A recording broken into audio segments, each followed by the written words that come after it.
چې کوم سړی د نبوت دعوه کوي دا د قرآن پاک هم خلاف لګیا دی، رسول الله صلی الله علیه وسلم احادیث هم خلاف لګیا دی، او د پیغمبر علیه الصلاة والسلام هغه رسالت خلعت چې الله جل شانه د ختم نبوت هغې ته ورکړی، هغه صادر او هغه جواب هغه لباس د هغې نه راکاږي، دا غل دی، ډاکو دی، شوکمار دی.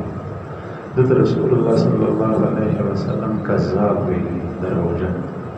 او دته رسول الله صلی الله علیه وسلم دجال ویلي دي. دجال یو دجال پیغمبر دی، قیامت ته نږدې به راځي، او دوی ته هم دجال ویلي.